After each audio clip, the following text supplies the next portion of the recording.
It's just after 7 o'clock on this Wednesday, the 25th day of the month of August. Thank you for allowing us to kickstart your day with this edition of Your World. This morning, we'd like to talk about the youth and agribusiness, because for many years, the average age of a Kenyan farmer has widely been quoted between 45 and 60 years. And while there might not be enough data to back this claim up, it is indisputable that 75% of Kenya's 47.6 million population as of 2019 was under the age of 35. And the agriculture sector remains the backbone of Kenya's economy, contributing approximately 33% of the country's gross domestic product and employing more than 40% of the total population. So, are the Kenyan youth underrepresented in the agriculture sector?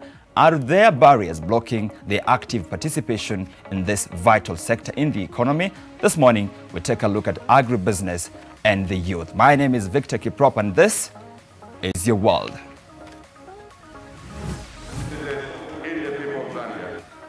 Coming up, Hakainde Hichilema promises to rebuild Zambia's ailing economy as he takes hold as the country's new president. Owing to the shocking disparity in access to vaccines. WHO Director General Tedros Adhanom slams the shocking disparity in access to COVID-19 vaccines across the world.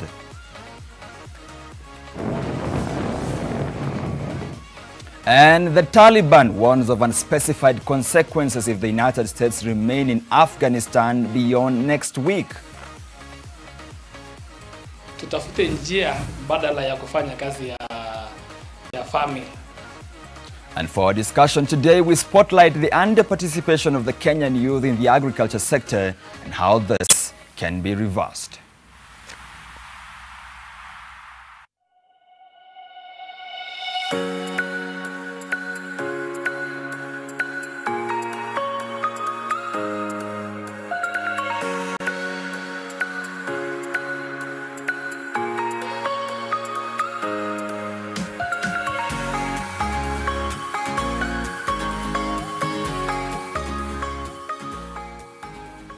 The youth and agribusiness, the youth and agriculture. That's what we're talking about this morning in our conversation. And we want you to be part of this conversation, by the way. That's why we ask you in our question of the day, what should be done to make sure that more Kenyan youth embrace agribusiness? Once again, what should be done to make sure that more Kenyan youth embrace agribusiness? You can tweet us at NTV Kenyan at Victor Kiprop _. Use the hashtag #NewNormal so that we can see the tweets that you send out.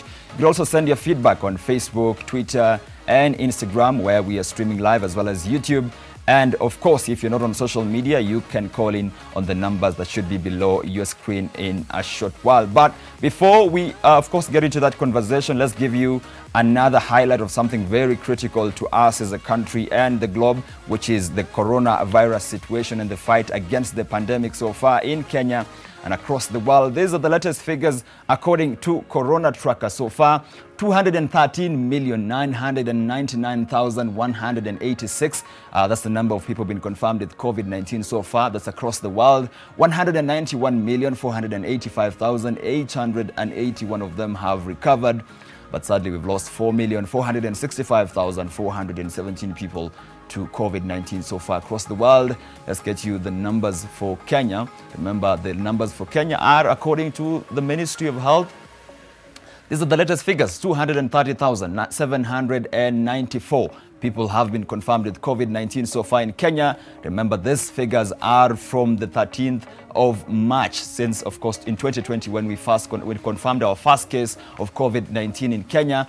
215,374 of them have recovered in hospital and at home. But sadly, we've lost 4,564 people to COVID-19 so far in Kenya.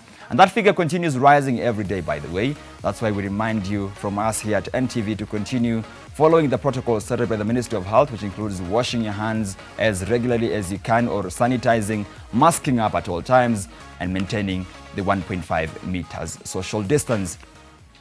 Before we get into the conversation of the day about youth and agribusiness, let's just give you an update of the leading stories in Africa and across the world today. And Zambia's newly elected president, Hakainde Hichilema, has promised to rebuild the country's ailing economy and alleviate poverty as he was sworn in on Tuesday as the country's 7th president.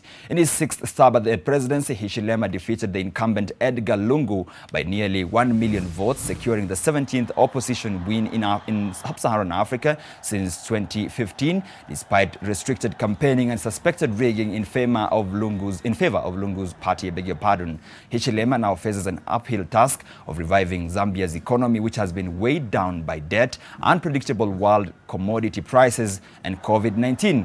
Zambia became Africa's first pandemic-era sovereign default in November last year.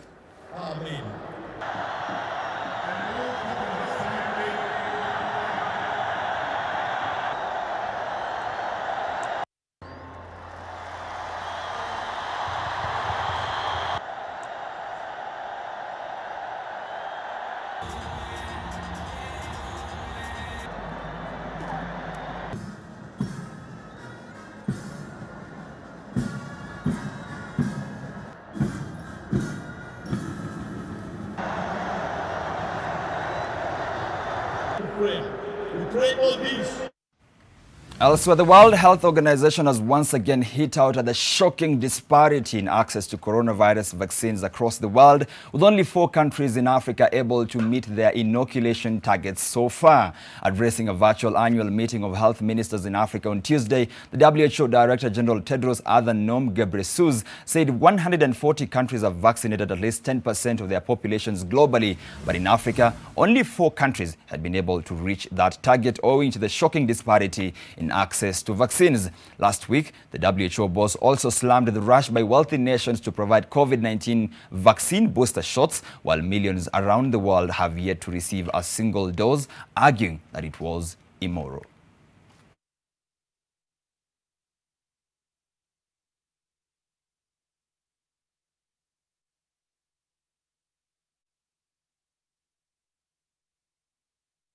We deeply regret the delays and difficulties in keeping to agreements due to unforeseen factors as the pandemic unfolded. We have indeed learned many lessons. From Africa to the Middle East, and the Taliban warned on Monday that there would be consequences if the United States and its allies try to remain in Afghanistan beyond next week, as Washington ramped up its efforts to evacuate tens of thousands of people desperate to flee the country. The U.S. military shuttled thousands of more people through the Kabul airport over the past 12 hours as Washington attempts to complete a daring airlift by an August 31st deadline for troops to leave Afghanistan. Over 10,000 people were evacuated from the Hamid Karzai International Airport so far. Thousands of troops have poured back into Afghanistan to oversee the chaotic airlift of foreigners and Afghans from Kabul airport. Pressure is mounting on the US President Joe Biden to extend an August 31st deadline for full withdrawal.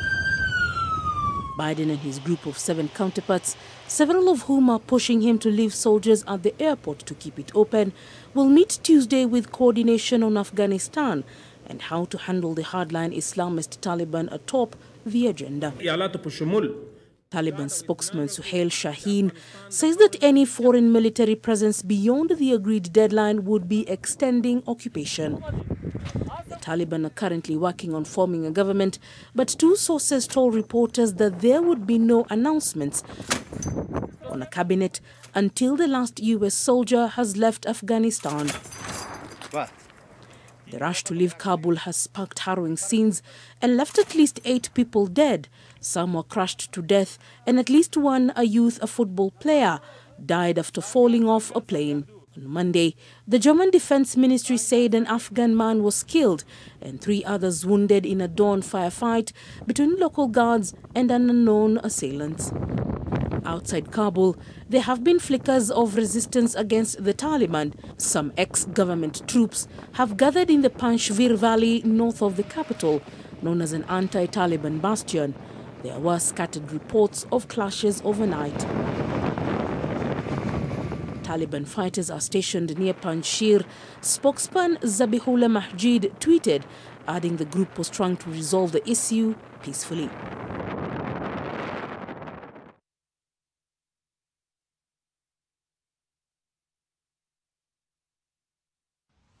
Right, let's now get you into that conversation of the day about the youth and agribusiness with this story. And on the 15th of July this year, the world marked the World Youth Skills Day for the second time under the disruption of COVID-19 that has precipitated in the labor market. The need for agility in skills and dynamism of human capital has gained currency as many are compelled to find alternative sources of income. Let's revisit this story by Gabriel Kudaka on the importance of informally acquired skills through the eyes of a Class 4 dropout who has ventured into passion fruit farming in Sergoit village that is in Moiben constituency.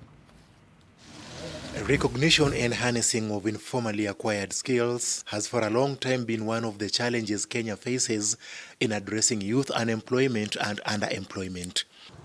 Edwin Rono is an example of how skills deployment recognition can help persons engage in income-generating activities despite challenges in formal education. His academic journey stopped while he was in Standard 4 due to lack of interest in education. Rono then ventured into maize farming, but he would soon shift to passion fruit farming due to challenges bedeviling the sector. He began with 3 acres in 2018 and has since expanded the acreage under passion fruit to 14. Wakati yenye imetoshea hivi vizuri, tunapatanga kilo 1,200 kwa eka. Na usanga kwa kilo 90 bob, saa zingine inakujanga mpaka 10 bob. Kulingana na soko yenye iko. He has extended his market to Uganda in search of better prices. Kenya kidogo naonanga soko yake ikwangi mzuri. Juu ukiona soko ya Uganda, unapata unapewa pesa kitu kama 110.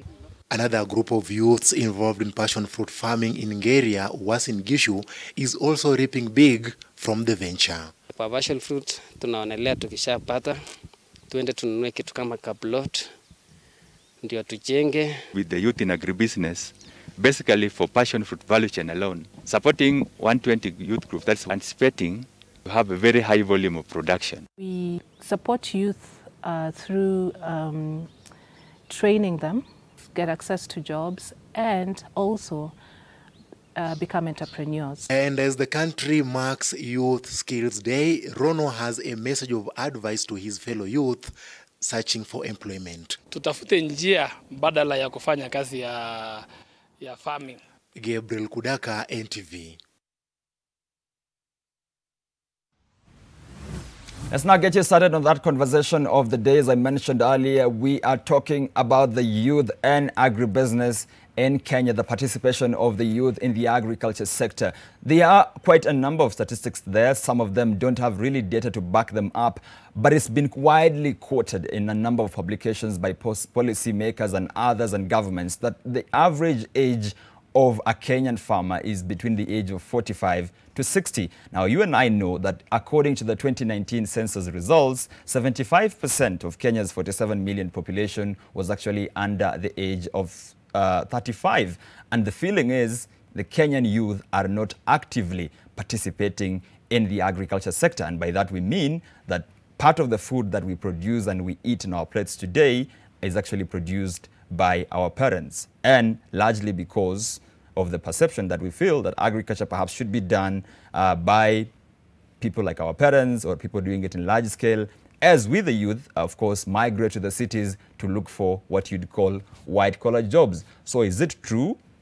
Is it true that Kenyan youth are not actively participating in the agriculture sector? And what's the implication in terms of unemployment in the country and food security in the future? That's the conversation we want to tackle this morning. And who better to help us, of course, dissect this conversation than the young people, the brilliant young people who are actually actively now participating in the agriculture sector and the people who actually help them thrive. This morning, I'm joined in studio by Elisha Bwatuti. He's a dairy farmer, of course, joining me in studio, as well as Eric Onchonga. He's the CEO of eRehab KE.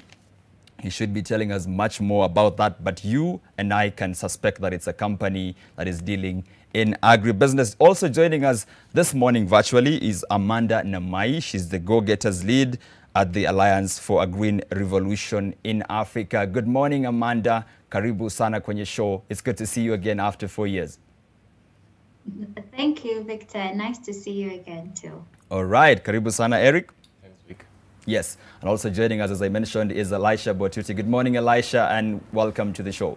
Thank you so much. Good morning to you. Yes. Also joining us later on is Gladys Wanja, or actually shortly, in a short while, is Gladys Wanja. She's the Product Development Officer at UFarm, and she'll be helping us, of course, understand the challenges that young people go through as they try to maximize the productivity of their crops in their farms. But we also want you to be part of that conversation, by the way, by tweeting us at NTV Kenya and at Victor Kiprop_. We ask you this morning, what should be done to make sure that the Kenyan youth or more Kenyan youth embrace agribusiness? What should be done to make more Kenyan youth embrace agribusiness? Send the feedback using the hashtag #NewNormal.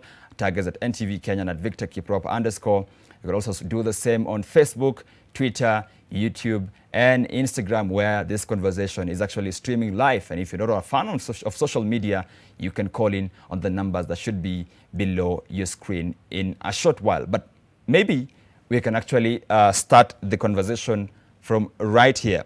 And I'll start with you, Eric.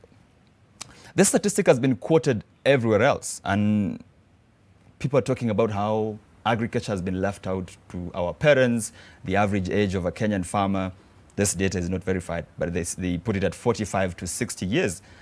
And seeing you now as a young man who is fully into agriculture, at least perhaps works to defeat that notion. But maybe we can start there. Do you feel that is the situation on the ground? Yeah, thank you so much. That is the real situation on the ground. Many youths have not embraced agriculture for a very long time. And it's from a perception that this has been just for the old guys. It's more of a retirement plan for guys who are leaving work and they're going to retire into it and all that.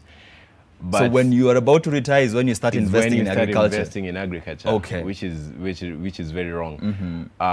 The good thing is the youth have realized that, you know, agriculture can become a full-time business for them, and they're embracing it of late.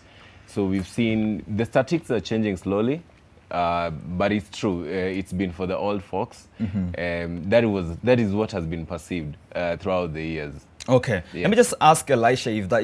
Elisha, you do this every day. You get grass for your, feeds for your dairy cows, and you try to feed them, and you try to source for markets for the produce or the milk from your cows. Is that the feeling that you get, that you know you are alone in this issue of agribusiness, and other youth are probably in offices and other white-collar jobs? That's a very interesting question, and I actually started farming 10 years now ago, back in 2011, when I decided to venture into agriculture. And I started from the point of, because my background is in computer science, and I was trying to see how do I help farmers to get the best out of their farms. And unfortunately, it was that the kind of innovation that I was coming up with was quite in utopia. So you find I decided, let me get now into agriculture and get to understand the real problems and the real hurdles that farmers experience in order to innovate for them better. And I can say it ended up being like a rabbit hole, where until today it has been very hard for me to leave agriculture. But one thing that I can say, it's not a place for the soft-hearted, especially if you are in production, because I'm in pure production. Yeah, so it... Start there. From, you said computer science to agriculture. At what point did you decide that I'm going to do the about turn and go into this? Yeah, that turning point was around 2012, 2013, because when I was in campus, I used to get involved in lots of hackathons, where you find lots of donor money and lots of resources are put to encourage youths to innovate for farmers. But there's usually a very big disconnect in what technology and what is actually happening in the ground. And a good experience that I had personally when I was doing wheat farming back then in 2013 in Narok. With all my techiness, I will still find myself going to pluck some wheat and going back to the agrovet in Narok town and asking for what kind of remedy can I have for my farm. Yet I had all these artificial intelligent platforms that I would have easily diagnosed the crop disease or the weeds that are in the farm so that I can actually know the remedy for them. Okay. So that disconnect between the developers or the innovators and the farms led me into getting into pure production in agriculture. Okay. I'd like to bring in Amanda here. Amanda, you specifically deal with young people in the agriculture sector every day. And this statistics has been thrown out in different reports and different publications that, you know what, the youth are underrepresented, they are under-participating in the agriculture sector. And the question I have now is, perhaps from your interactions, do you see any truth in this statement? Thank you, Victor. So it is true. And to echo what Victor said, that narrative is changing right now because especially with the onset of the COVID-19 pandemic, it has come to the realization of many that we cannot do without food. And the cognizance of how our food gets to our table is now making consumers more aware, and the opportunities within the agricultural chain to be explored and to be expanded. So in regard to the youth participation, I have a similar story to Elisha's. Actually, I am a former classmate of Elisha's. Oh, amazing. I start. Yes, I am. I am actually, my background is in software development. And similarly to him, in order to understand what we call user experience, you need to immerse yourself. And my father is a farmer and I was raised by a farmer. So when I did go and do field work, it just made me realize that we are so disjointed from what is happening on the ground. With all the tools that we have, desktop reviews, when you go to the ground and actually conduct that research, it's very, very, very different. So in terms of youth participation, the narrative is changing. There are more youth who are taking up various opportunities within the agricultural value chain, and also looking at agriculture not only within the production aspects, like Elijah who is there, but also other interventions within the agricultural value chain, like Eric, who is providing drip irrigation systems, and for people like myself who are within the sector but not directly in production. So there are different ways in which young people are participating in agriculture if we look beyond the scope of production. And my key takeaway from what you've just mentioned, Amanda, is indeed, because part of the reason I think Eric as perhaps is the issue of perception. And there's been this whole thing of, you know what, me, I have a degree, and now I'm supposed to go and deal with the dirt and the mud and everything. But I think what you're pointing out is there are different aspects or roles you can play in this entire value chain of agriculture. Exactly. So if you're not a farmer, you can be the person connecting the farmer to the market. You can be. So here's what the misconception that I realized is that agriculture is not a specialized sector. And as Eric said, you know, it's a retirement plan, a last mile resort for those who've gotten laid off. Okay, let's go start a farm somewhere. It's not seen as a skill required sector. And for me, how I started in agriculture also was for ICT for ag. So developing solutions specific to that need. And at that time, it was increasing access to finance for smallholder farmers. So the youth are, you know, they're highly skilled, they're highly intelligent. The number of graduates that are being churned from the universities are in their hundreds of thousands. So for those who are in production, there are those who could be in value addition. There are those who could be in what we call auxiliary services, such as finance, insurance.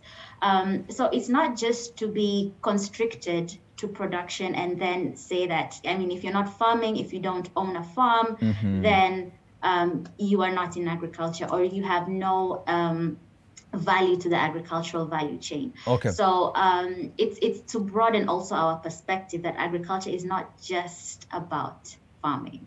Yeah, and I think, Eric, she introduces a very valid point that other than perhaps the issues of perception or what you'd call the problems coming from my side as a young person who's refusing to go into agriculture, there are also barriers that indeed I might actually be passionate about agriculture and I actually want to go into it fully, but there are barriers to it. I don't have the land, I don't have the capital, I don't have all these other things that perhaps my parents had the luxury of. Yeah, first of all, just to touch on the point Amanda mentioned, it's good to understand that agriculture is a really wide space.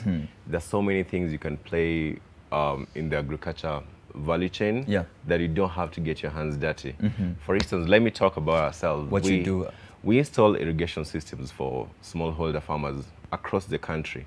What this means is we're not getting, you know, our hands dirty and going to do the real toiling bit of it. We're just providing one element of the service that is required.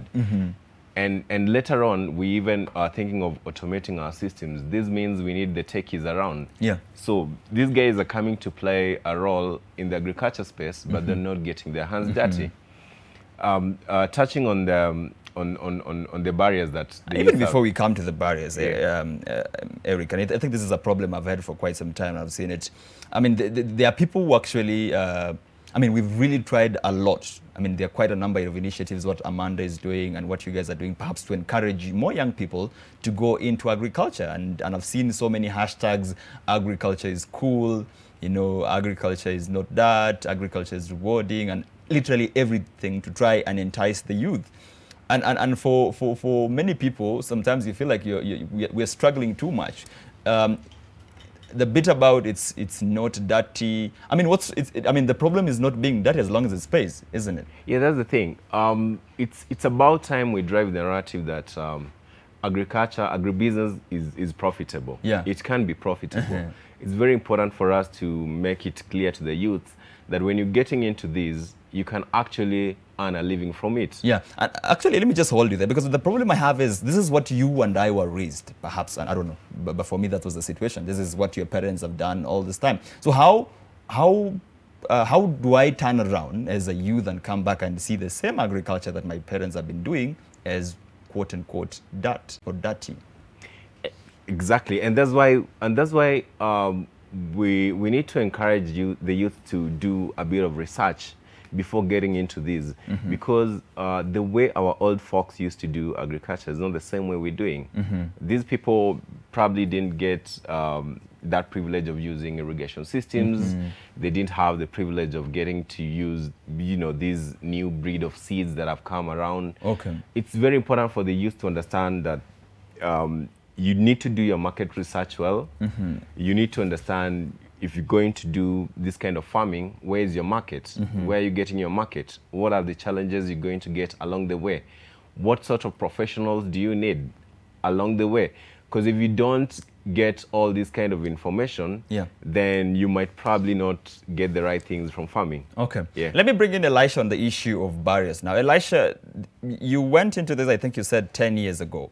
And my understanding is for you to be a dairy farmer, especially a sustainable one, a huge part of the time it means that you need to have enough land, not just to accommodate this dairy cows, but also for production of their feeds. So how do you do that when you're just another young man raised in half an acre of land and you don't have any other land?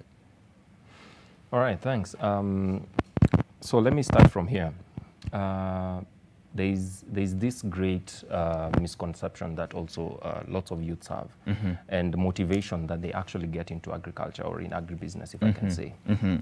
For a very long time, I wouldn't earn a very decent salary or income at the end of the month, like any other youth.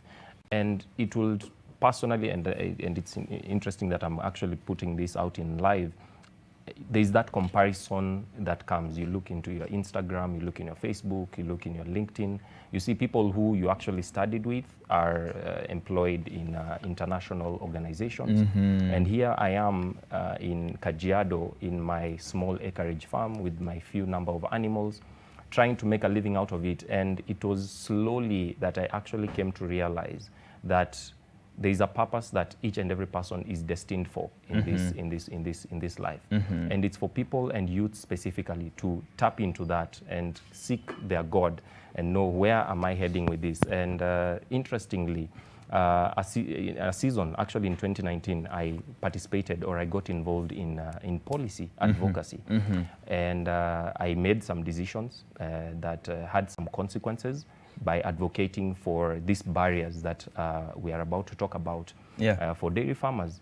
And I can tell you why I left wheat farming was simply because there's some other challenges, new dynamics. Like right now, when you go to Narok, you don't find wheat farms. It's only maybe 2 or 3 white people growing wheat. Why? But it's unfortunate that as we speak right now, we are our cost of production is too high that you can be able to sustain. So go to Unga, go to Pembe. These people, when they are actually pricing their products, their end products to the consumers, they look at all these cost dynamics. So when they're looking at all these cost dynamics, if a farmer back then in 2013, 2015, I will produce a bag of wheat maybe at 2,200 or 2,500 and intend to sell it at 3,000. But if you find someone importing from Russia, from Germany, Australia, and landing here in Kenya at 1,800 shillings per bag, you totally run out of, it doesn't make sense to be in that business, yes. So that's what you have seen for rice. Look at this statistics that was just released the other day. Almost 103 billion Kenyan shillings has been spent in importing food. Talk about rice, talk about maize, talk about whole wheat. And these farmers, you find again, it ends up not being sustainable for them. And the thing that maybe I can also be able to, I cannot afford not to mention is that it's also concerning that the number of youth who are involved in production, because I've been involved in the several value chains that even Amanda was rightfully putting it. But it will either mechanization comes in, which again, it also has its cost implications and efficiency implications. But if not a good balance is established, you might find it might get to a point where producing this food might be very expensive. So the kind of auxiliary support and advocacy and everything up the value chain, if these people or the age that there is no sufficient or sustainable replacement of producers, then it will definitely be a raising concern. We might just end up just importing every food here in Kenya. And speaking about concerns, maybe we can bring in Amanda here. Amanda, how much does it concern you to hear that on one hand, we are talking about a huge percentage of our population that is unemployed, do not have jobs and all that. And on the other hand, we're talking about a country that has enough, does not produce enough food and has to import food. Okay, so at this point, I will talk specifically about what I do at AGRA under Generation Africa. So this is a flagship initiative that looks specifically at the challenges, as you've asked Elisha, what are the challenges that the young people are facing? Because this is a fact that is staring at, it's looking at us in the faces, that if we don't have a replacement of young people, especially in production, we are going to face an imminent challenge in food production. But then again, we're not looking at a totally blank canvas. We do have young people in production. And within that, some of the challenges that they face, you had alluded to that when you were asking Eric. For as long as it's making, it's generating revenue, regardless of whether it's dirty or not, you will engage in it, right? And then when Elisha brought in that aspect of, unfair competitive advantage, importing versus the cost of productions that are really high. So within Generation Africa, what we do is we identify what challenges the youth are facing through a landscape study, and then through that, move higher up the value chain and see how we can intervene, be it through policy and advocacy, as Elisha has alluded to it, having young people sit at the table with policymakers and say, these are the implications of some of the bills that are being passed. Case in point, I remember talking to Elisha at the time when milk producers or dairy farmers were pouring their milk due to very low prices. Yeah. So you see, these are some of the challenges that we are trying to see how the young people themselves can plug into the different areas where they can change this narrative. Yeah. So if it's a policy issue that's affecting them, then what are the policy changes that can be done to make sure that these bottlenecks in agriculture are addressed, and then see how we can mitigate. If it is an issue on, let's say, market linkages, then how best can we form partnerships around that to ensure that the young people get access to these opportunities. Yeah. So it is a worrisome thing to see that this replacement, if at all, having young people joining at production level. And also there are those who are currently in production, and we do have a network of young people, of which Eric is part of that youth network. Yeah. So to encourage and also paint the picture that it's not all roses and daisies. There are those challenges that any other entrepreneur would face. Yeah. But the thing is, we over-glamorize agriculture as well. That when you join, and also what, again, is put out on media, farmer makes millions from this. Young youth under 35 rakes in million from this and that. So without that proper understanding of what it takes, are these numbers massaged to just gain traction? But what does it take actually to be an agripreneur? And I think I like the point that you bring in, Amanda, because I think I had mentioned this to Eric earlier on the issue of over-glamorizing. And I think part of the reason we are in this situation is we're really trying to encourage young people to go into agribusiness and agriculture. But part of the things that you see, as you mentioned, young farmer makes millions, young farmer makes trillions, and all these issues of really trying to make sure we're using, catchy hashtags like, agriculture is cool and all that. But when I get there, the situation is not the same. And what you have is people going into farming today, the next day, after 1 year, they quit and they go back to employment. Yeah, so, and you see what the message that we're passing across is going back to employment also is not bad, because at the end of the day, you're looking for a livelihood. And I'll touch on what Elisha mentioned. What is your passion? What is your calling? Are you called to be a producer? Are you called to make food? Eric and I have a mutual friend called Caleb, who says, my passion is to make food, is to produce food, and that he knows that's his calling. Some of us know him. He's a renowned farmer, and he also shares the good, the bad, and the ugly of farming, which we don't often talk about. And even at Generation Africa, when we did our landscape study on the impact of COVID-19 on young agripreneurs, we speak as it is. What are these challenges that the youth are facing? The disruptions in market logistics, the massive post-harvest losses, also in terms of loss of income for some of these youth. Some of these businesses had to close down and shut down. Yeah. So just to put out these glaring statistics that you could also have natural causes, natural disasters. We did have locust infestation early last year. We had fall armyworm infestation on maize about 2 years ago. So these are some of the natural causes that can cause you to not get your produce, or if you have your produce, you can fail to get a market. We also have aflatoxin when we look at storage challenges that are being faced by producers. So there are different challenges that you can face along the way that we don't openly talk about. But then what mitigation factors are we going to develop from that? So also yes, we just lost Amanda there, but allow me to bring in Gladys Wenja. She is the Project Development Officer at UFAM. Good morning, Gladys, and welcome to the show. We've been talking about the underrepresentation of the youth in the agriculture sector, and you deal with them every day. You interact with farmers every day. I don't know, when you are out there spending your time in the farm, do you see enough young farmers in the field, first of all? Thank you, Victor.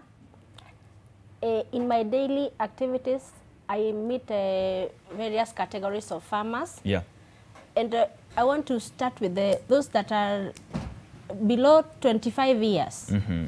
We don't have a lot of them practicing agriculture as a business. Mm-hmm. Most of them think agriculture is it's dirty work. Mm-hmm. Like it's something that's very hard to do. Mm-hmm.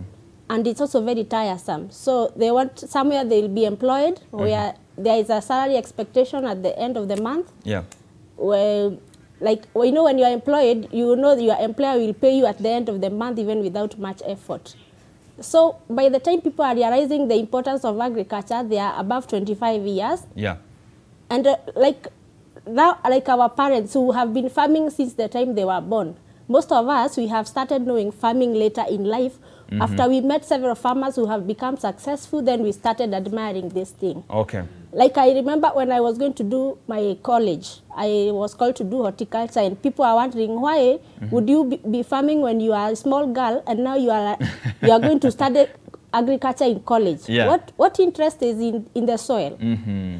So from the word go, young people have not been encouraged to embrace farming as a business. Mm-hmm. We know it's basically for our parents to provide food for us and then take us to school. We study other courses that are a bit less I would say less tiresome, like staying in the office. So I would say I have not seen a lot of young people in the farms. Mm-hmm. Less a few who have now started embracing, and they are now seeking for knowledge to start farming. Yeah. We have few that are coming up. Okay. And part of that problem is because we have always seen our parents doing this as, you know, just a way of life. We don't do it, agriculture, as a business, as a way of earning income, as alternative to perhaps looking for a white-collar job. And as you mentioned, this is, of course, changing.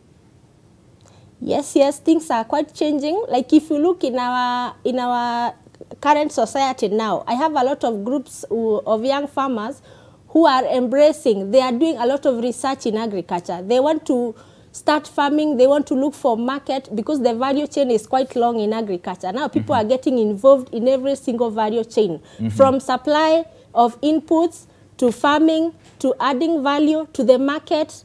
We have a lot of young people now that are coming up. It means now people are broadening their minds, and that is very encouraging because now we'll have this problem of unemployment. We are sorting it step by step by starting to employ ourselves as young people. Okay. And maybe before you, where you sit, Gladys, where do you fit in this value chain? I am in offering of technical know-how to farmers. Because I am in product development. Okay. I do a lot of trials with small-scale farmers for seeds, for U-Farm. Basically, we want to identify varieties for different regions in Kenya for multi-season and multi-location. Because you realize in Kenya, we have different environmental conditions. There is that tomato variety that you do well in Laikipia, that will not do well in Loitoktok. Another variety will do well in Ukambani. So we come in and try to do trials for different regions so that these farmers who are coming up, because seed selection is also a very key factor. You don't just go to farming like that blindly because seeds are being sold in the agrovet. Okay. You need to identify the seed crop for your area. That is now how I come in. I come to advise farmers on what and how they will do their seed selection. Okay, and definitely that's very much important that we'll be waiting to hear from you. Of course, how you help young farmers understand the situation and the soils and before they actually go in, and I think Eric will be helping us. But before we take this quick break, Eric, the biggest question and one of the biggest barriers also for many people is, because we're used to consistent and constant pay that is always coming in at the end of the month, the question would be, does agribusiness actually pay? It actually pays big time, that I can tell you for sure. But one element that you need to practice when you get into agriculture is the patience. You need to be very patient. And these stories that I see, you know, people pushing out on media that, you know, someone has made millions. You guys are millionaires, come on. And stuff.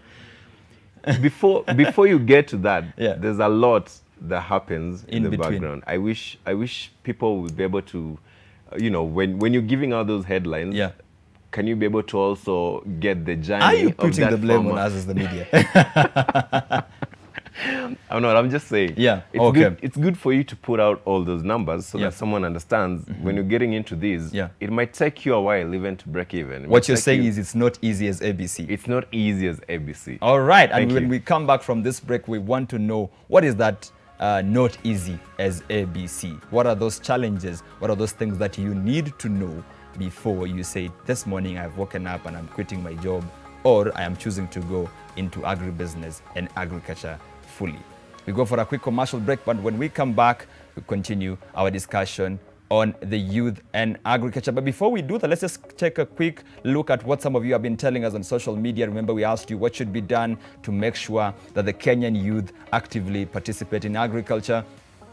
Saimo Unique says capital is the only issue when it comes to agribusiness to youth. If at all the capital is where we are good to go, we are good to go beyond. Thank you, Simon Unique. And George Minor says, ensuring we have agricultural fund purely for funding young persons. Mimi niko na eka 5 in Nyandarua capital, ya kwanza ndio shida. Thank you very much, George Minor. And then we have Gladys Washira, who says, my youth wapewe classes wawe na clue on how to start agribusiness na pia wawe empowered. Thank you very much, Gladys. And Princess Hayali says, stabilize the price of agricultural products to benefit farmers, reduce the cost of agricultural inputs. Thank you, Princess Hayali. And that is the issue of cost of production. It's been mentioned before by Amanda. Sarah Mushiri, she says, I'm in that situation, department, and I can tell you for sure, when you talk about agribusiness, the youth, it seems like going to the farm and getting dirty. It's high time we embrace agribusiness. Thank you, Sarah Mushiri. And Karaoke Joel says, to create markets for agribusiness products, that's the main problem that we have. Thank you, Karaoke Joel. Michael Wamagata says, give them land and finance and teach them how to do it. Thank you very much, Michael. And I think lastly, we have Lanolin Chany, who says, introducing of outreach programs, i.e. greenhouse management, poultry farming management. Thank you, Lanolin Chany, and the rest of you have been sending us your feedback. I think the key takeaway from that feedback is to make sure that more Kenyan youth go into agriculture. Part of the issues that should be addressed is availability of land, access to capital and funds to, of course, start that business, as well as much more importantly, the issue of training and equipping them with the necessary skills and knowledge to go fully into agribusiness. We talk about that and much more when we come back from this quick commercial break. Don't go too far.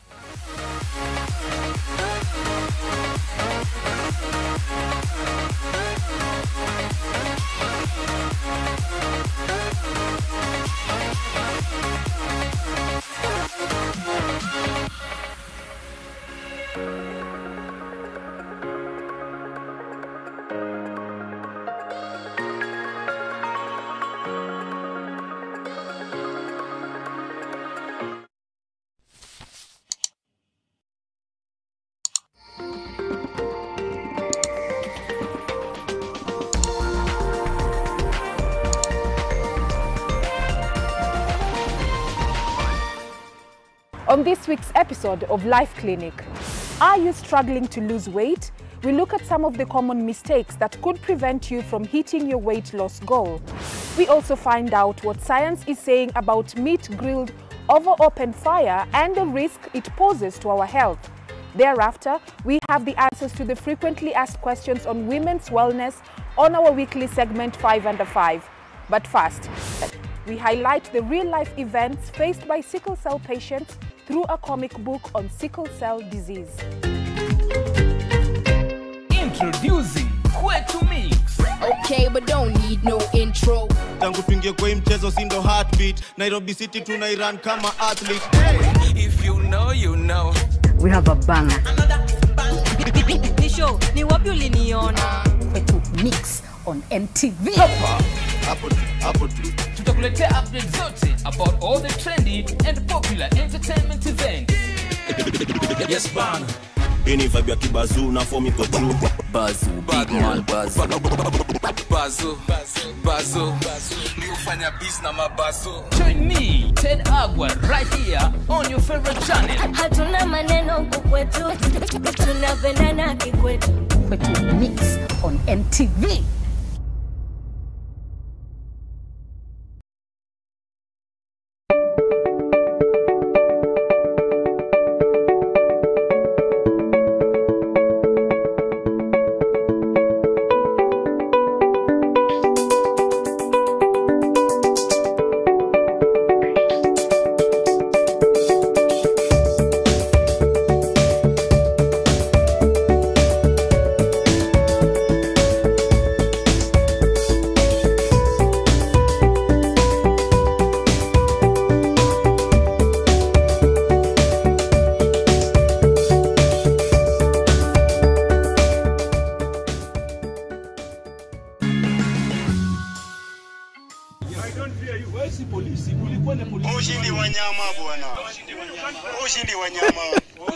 Haizi kuja kukushika direct, anakuja anakuambia wachana hiyo makosa. Ukikataa anakutoa fare, anakupa onda nyumbani. Hiyo nimeponyoka ya Mungiki mara mbili, sini mbili. Kwa hiyo ma street ya Tandora iko ma street na tuleni mingi sana. Sasa muda alinitekea tu kwa kona na akapiga hapa mbele yangu tu. Kauma kwa ukuta hapa mbele yangu na mimi ndiye huyu nikarudi nyuma. Ukama hivi tunasikia bana ma bullets. Tiacha. Nikiwa Kisumu nikija huku wezi wanajua niko nyumbani. Nikija leaf wanajua niko nyumbani. Kirai mimi napanda, leaf yangu inakansoliwa narudi. Enjoy the best family entertainment on StarTimes Classic or Smart Bouquet. Oh yes. Subscribe to Classic Bouquet for only $899 for 30 days or Smart Bouquet for only $999 for 30 days. Kama ni bei, ni StarTimes. Did you know at Ruiru Mabati Factory, we offer free delivery within the same day? Did you know at Ruiru Mabati Factory, you can open an account and lipa pole pole at your convenience? Did you know at Ruiru Mabati Factory, you can get customized sizes according to your roof plan to avoid wastage? Call us now on 0111 050 700. Ruiru Mabati Factory, Mali Safi kwa bei poa. The ability to interact with others in a courteous, approachable, and professional manner will enable you work well with fellow students and with future colleagues.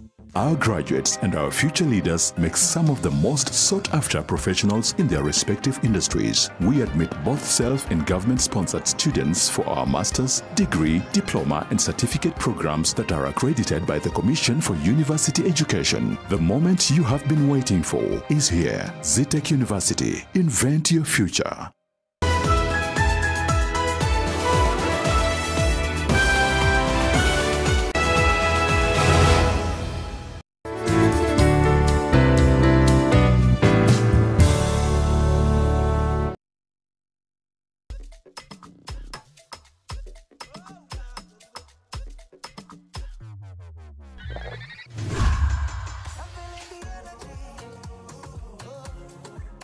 Lucozade.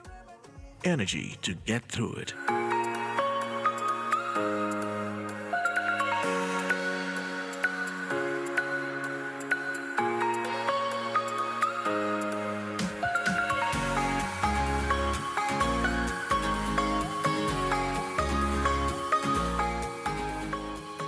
Beautiful live pictures, not live pictures, but aerial pictures of Lake Kabnarok that is in Baringo County.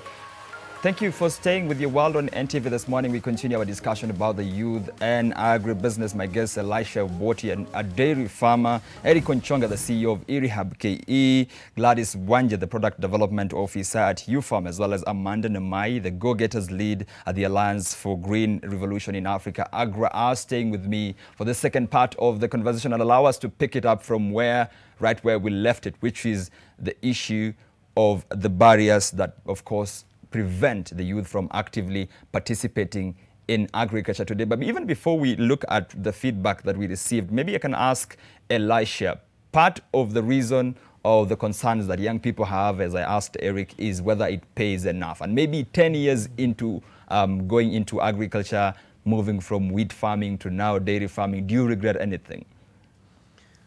I totally don't regret anything whatsoever. If I was to do it, I will do it over and over again. And simply because, as I said, and Amanda emphasized on this, what is your calling? What has God predestined for you to do here on earth? And I've been in several seasons. I mean, I transitioned from wheat in Narok. I went to onions, tomatoes, and watermelon in Loitoktok, just at the foot of Mount Kilimanjaro. I then transitioned later into dairy. And now I've expanded into general livestock with goats and sheep included. And in every phase, there was a learning that I took in that. And there was an interesting question which you asked, whether it pays. I'll say it's relative, because this is the thing. When you look at those farmers who their parents were cooperative members, where they have maybe like 4 animals, 4 dairy animals, and these are the animals which actually took the kids. Maybe some of you could be beneficiaries. Unfortunately, my parents were not farmers, so I came to learn farming the hard way. So I didn't have someone who I could look up to take me through this journey. So I had a very steep learning curve. So it's very relative. And as I told you, I could be there down at the farm. I earn my 20,000 Kenyan shillings. But does the social media show me that 20,000 is enough for me? What are my needs of 20,000? So so if I find 20,000 can buy me food, maybe I have my small house in my farm, so I don't have to pay rent. I take my kid maybe to a neighboring school, but because I see my colleagues in the white collar jobs who have taken maybe the kids to the group of schools, then I feel compelled and pressurized to now try to go to those standards. So every person with the kind of the revenues that they receive from that venture, it's now a matter of changing the mindset of also of the youths to know that I just don't have to go to the media and look for that crop or that product that makes me the 1 million shillings. But if you're comfortable and you can live and come out of unemployment by just receiving your 20,000, 30,000 or 50,000, then that's fair enough. Another second point which I saw even in the polls of capital. Surprisingly enough, I ended up, in 2013, I ended up carrying out farming close to 150 acres of wheat. That was in Narok? That is in Narok. And do you know what? I didn't have a single cent from myself. So how did you get the capital? Precisely. There are several ways of how youths can easily, and again, it's about selling the vision and also showing the determination. How do you sell your vision? So what I did, I just went to Chama members of one of my sister's Chama members, Chamas, and I told them, hey, you know what? I mean, I have gone to a very good school, Strathmore University. I have this background, and there's nothing I can tell you. I can't con you. Let's just start from there. And I'll be very diligent in how I report in this season. So what you do, entrust me with your money. Let me go do this farming, put up a website. Out of now my IT background, will have 2 weeks update telling them what have I done in the farm, because I used to stay in the farm in Narok and then maybe one day come over to Nairobi and go back to Narok. And they will feel that they are actually doing the farming themselves. Unfortunately, it's a model that now was picked back then, because this is a model that started around 2011. But again, you found now other scam people came in, taking people's money, and it was changed into various models, which now people started not believing in that model, that they could actually give someone money to go do the farming for themselves. But this is something that has been working in so many other countries. Thank you. Thank you, Elisha. So that is Chama. But maybe, Amanda, you deal with, at Agri, I've seen you support so many farmers' issues of capital before. Maybe from where you sit, what are other sources for anyone who's watching this morning, other avenues in which they can seek that, get that startup capital to go into agriculture? Okay, thank you, Victor. And first, before I delve into that, I'd like to just categorically say there are different barriers at different levels. There are entry barriers, like what have been mentioned, and then there's barriers to scaling, there are barriers to growth, and so forth. So entry barriers are not always just limited to financing, access to land, and so forth. We also do have a case where you're given all the money, you have access to land, and and then you get a natural disaster, or you see. It does not mean you did not get access to inputs. It does not mean you did not get access to land. But the desert locusts appear out of nowhere. Locusts, or you get the fall army worm, or in storage, your produce is affected by aflatoxin and so forth. So one, it's important to understand and not just broadly speak about challenges and regurgitate what is there. So case in point, access to finance, let me start with that because that was mentioned severally by those who were tweeting. So within Generation Africa, we do have different mechanisms to ensure that young people get access to financing. One of the ways is that we do have a competition that we run called Go Getters, and also the Pitch AgriHack competition, where we receive several applications from agripreneurs who are practicing, and then they put a value proposition of how they will use that money. So we're not just giving out money for the sake of giving out money because it's needed. Dishing out money like politicians. Exactly. We need money. You take money. But sometimes it's not always lack of money that's the problem, but understanding what you need to do with that money. So have you projected the risks ahead? Have you projected how you intend to grow that money? Because if you say, I need 50,000 right now, well and good, you have your 50,000. But are you looking at possible challenges along the way, and how you're going to mitigate that? Are you insuring yourself? Are you looking at post-harvest interventions? Do you have storage? Have you gotten into contractual farming? Do you have a market? You could have everything go right along the way and then not have a market. So also it's important to have a plan. Forewarned is forearmed. Eric had earlier mentioned, do your research. I think we need to just come and talk frankly about, jumping onto the bandwagon just because anyone and everyone is doing it. It does not mean you need to do it. Like the quail business. And just because everybody's saying finance is a challenge, it does not mean that's a challenge for everybody. So let's also be specific in what challenges that are there. Okay.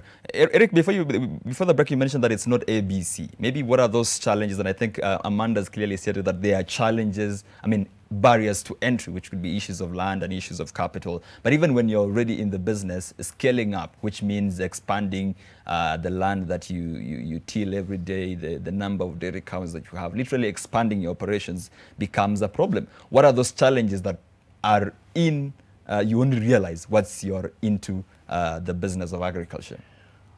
The business of agriculture has so many challenges, of course, apart from the land and the finances and everything. Actually, once you're into it, is when you realize that there's so much more than just the capital. Probably capital will be the least of your concerns when you get into it.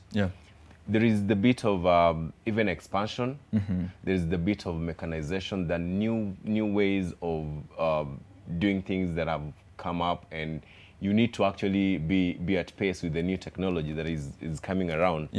So even the marketing bit of it, of your produce, it's quite something. How you package it, how you're going to package it to sell it to your end users. So you can produce enough eggs and enough milk, but if you don't source for the market, look at guys who are doing the avocados for export, the Hass specifically. There's a specific size they require.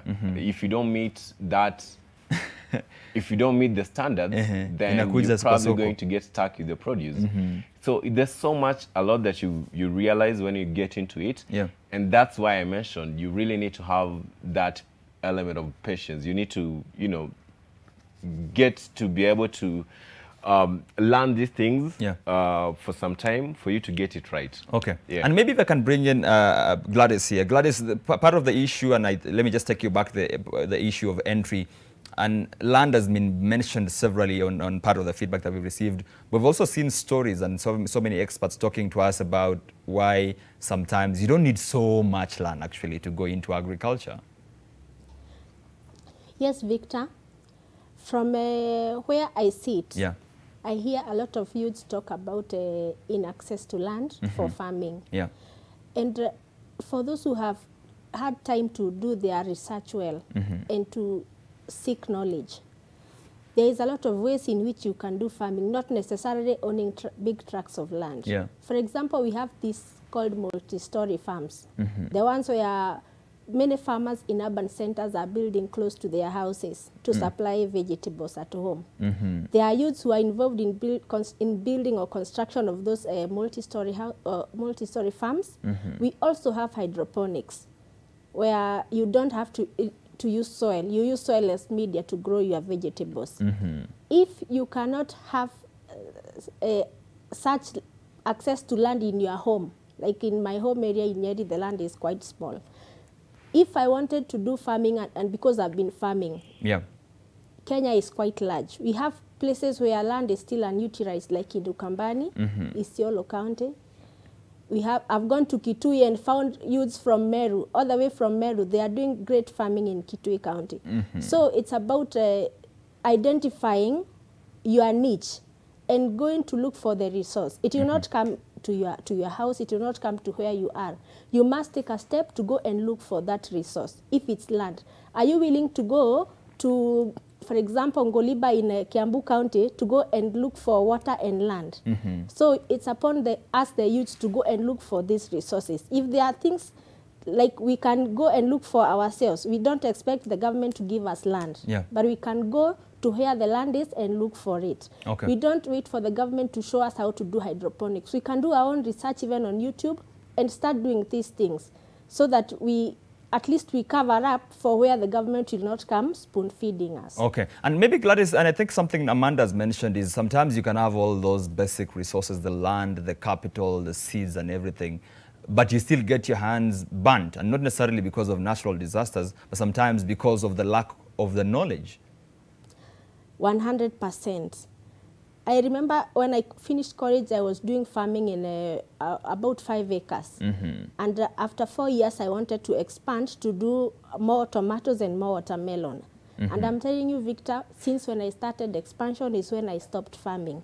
And like I stopped temporarily because the moment I put more crop in my farm, I had not done enough research on market. I just failed terribly. I didn't have market at the end of the day.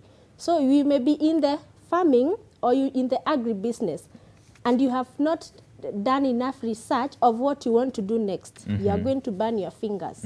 Yes. Okay, and maybe the other thing that came out very strongly also in the feedback, and I think it's something that you do, especially on that issue of the research, is other than just doing the research yourself, there are people and programs that can actually train you and equip you with this knowledge, because perhaps going on the website or on the internet on yourself, whatever, researching might not be enough for you to deliver what you're trying to look for. Yes. For example, I know most of us have heard about DigiFarm. DigiFarm, for farmers who are in ASAL areas, they are given resources, like you get fertilizers, you get seeds. Yours is just to have land. And then they bring in another partner called Kuza Biashara, where you are trained now to do farming as a business. So there is this one that is giving you seed and other needs. Then there is another one that is coming to train you on how you are going to run your farm, so that you run it as a business and not just as a daily affair.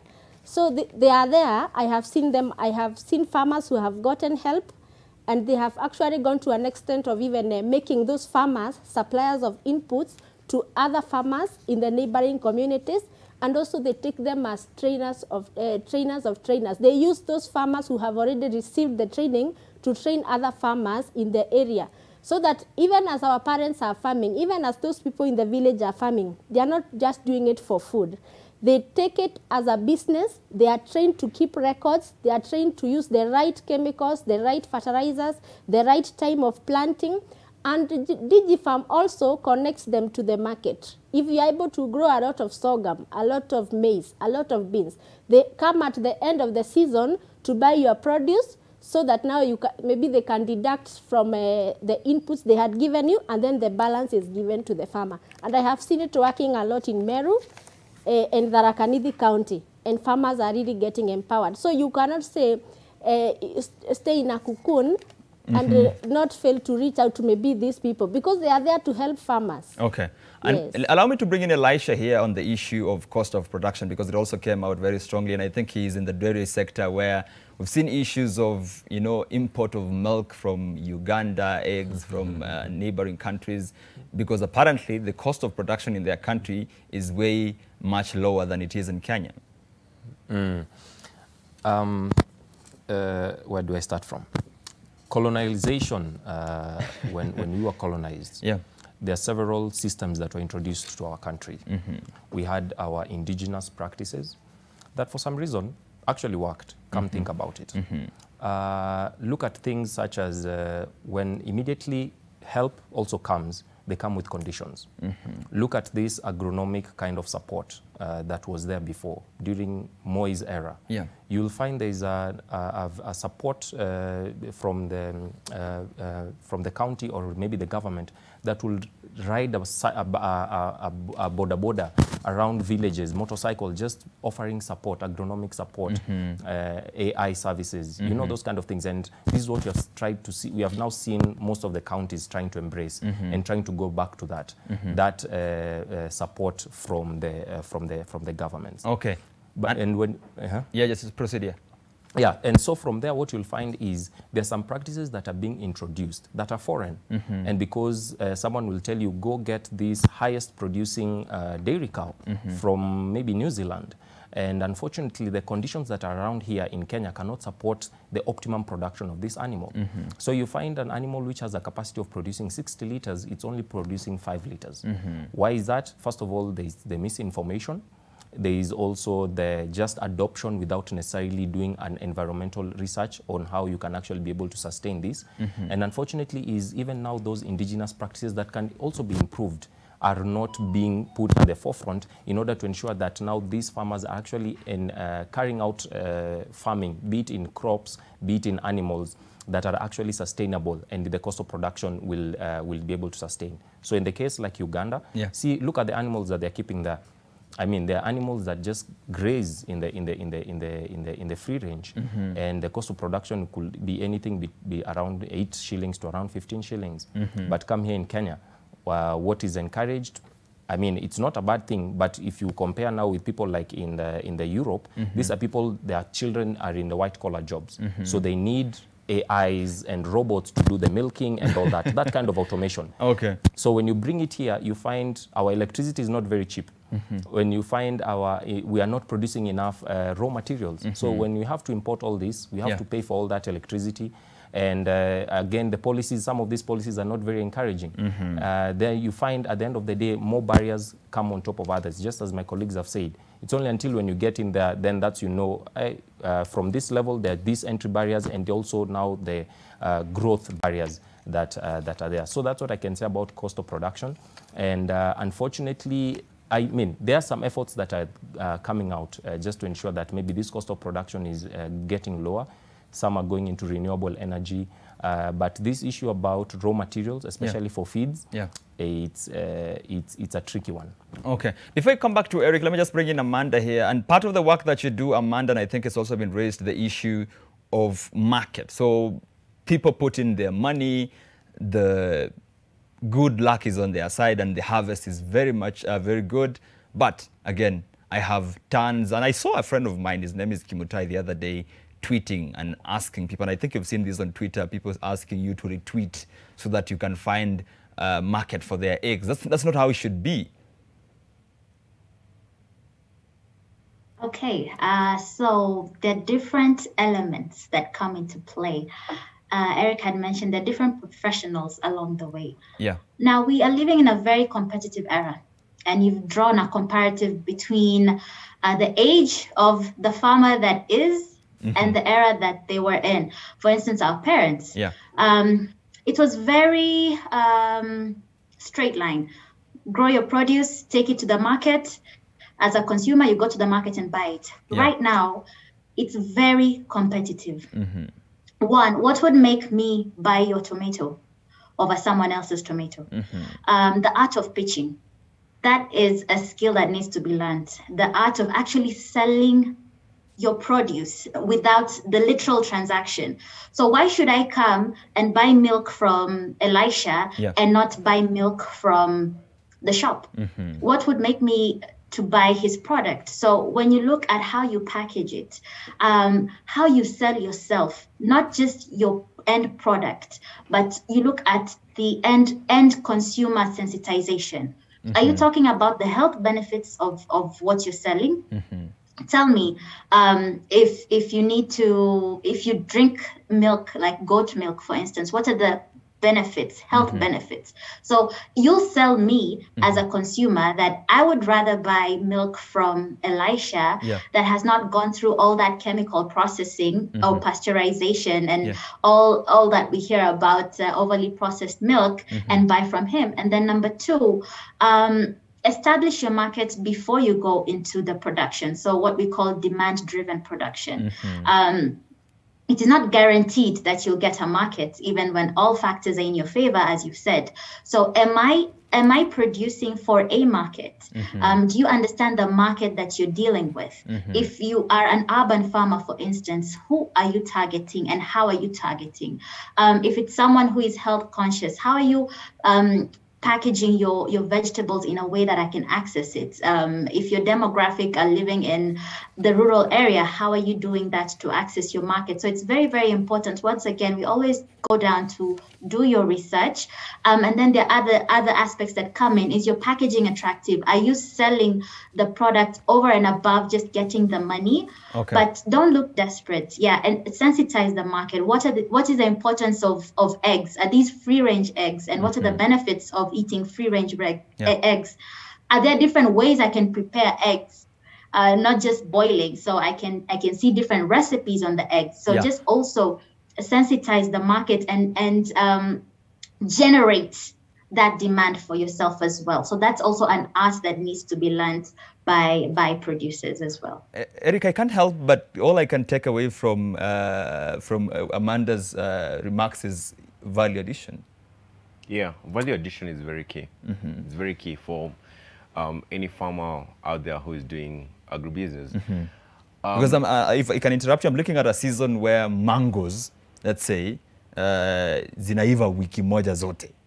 And because perhaps there's no assured market, you take them to the market and in a few days they're starting to ripen, all of them, and you have to sell them at throwaway prices. You pass by the market. Something you've invested your time the entire year, and you hear people selling tatu na mbao, 24.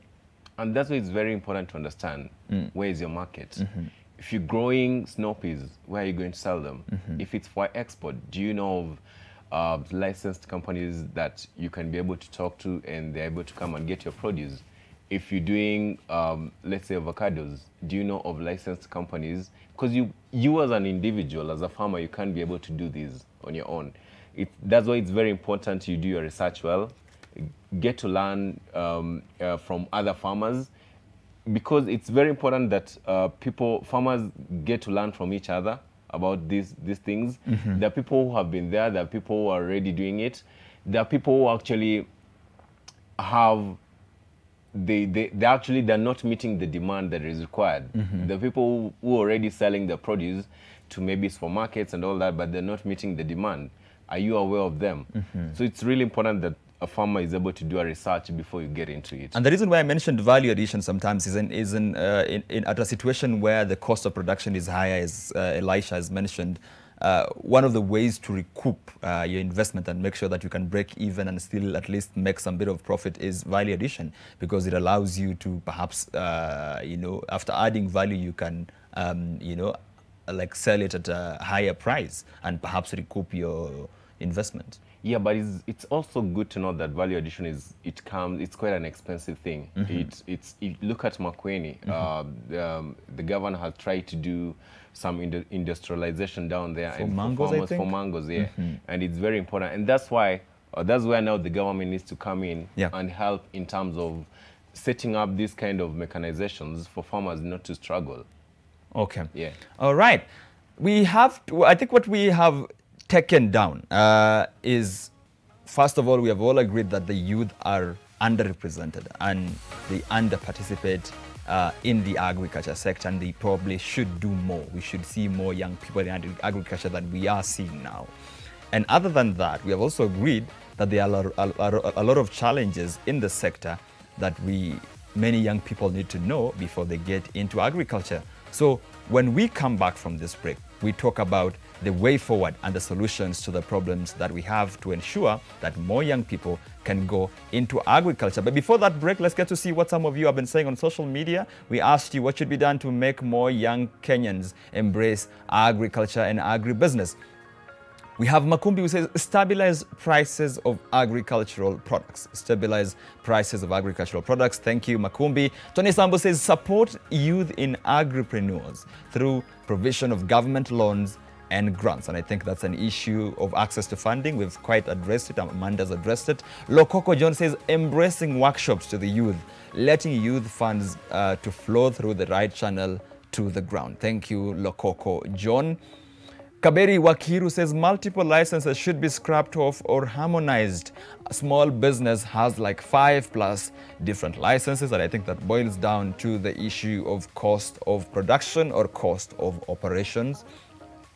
We have Robert who says create the market for produce and reduce the taxes. Thank you, Robert.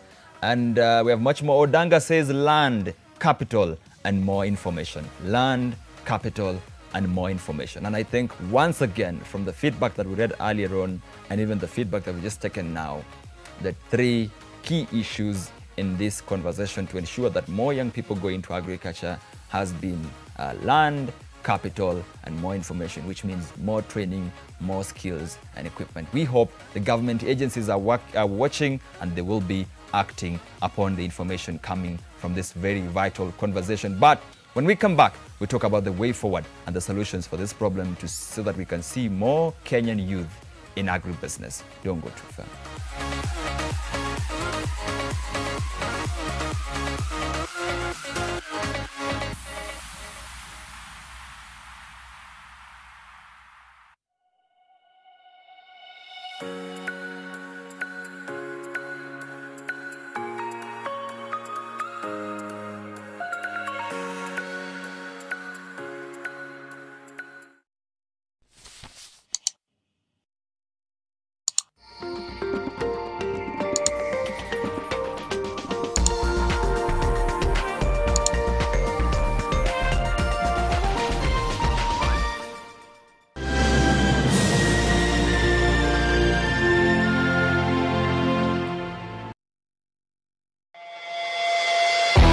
You on Nyota.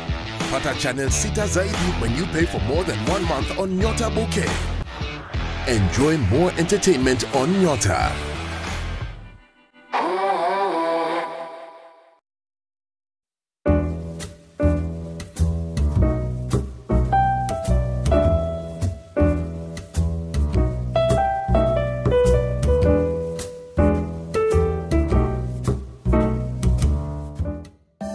Your baby's quite active. After I discovered Molfix, I rediscovered my baby. She's jumping and running around. Well, we call that the Molfix Comfort. Thanks to its elastic side bands, Molfix provides freedom of movement for your baby. All babies deserve a high-quality diaper. You should also try Molfix. Fresh fried ginger has ginger oil, which is good for a healthy living lifestyle. It combines wonderfully on salads, stir-fries, when basted on roasted meat, or simply sprinkled on your favorite dish. Now available in 250 ml, 500 ml, and 1 liter. NTV Jioni, habari za kina, fasaha, tendeti na za kuaminika. Akili, akili, akili, akili. Will you wash your hands with me? I want to wash my hands with you. Come on, I will show you what to do. Wash your hands in clean water. Wash your hands, wet them with the water. Wash your hands, now add some soap. Scrub your hands in the soap and water. Scrub above and below between the fingers too. Scrub under your nails and scrub-a-dub-a-doo. Rinse your hands in water. Rinse them clean, rinse away the soap. Dry your hands, dry your hands, dry your hands and go. Achille, why do we wash our hands? To wash away the germs. Achille, what are germs? They're like tiny little bugs on your hands and they can make you sick. But I don't see any germs on my hand. That's because they're so tiny that you can't even see them. Oh, wow. I want to wash the germs away. Will you wash your hands with me, Achille? Of course!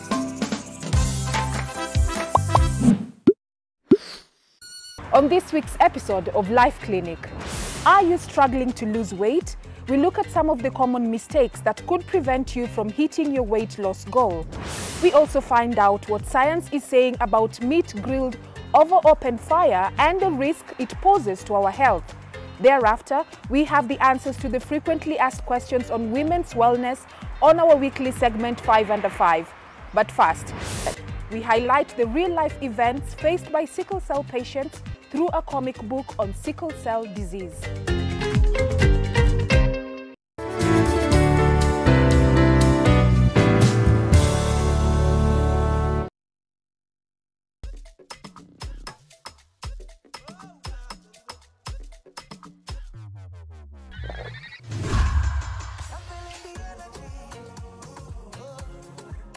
Lucozade, energy to get through it.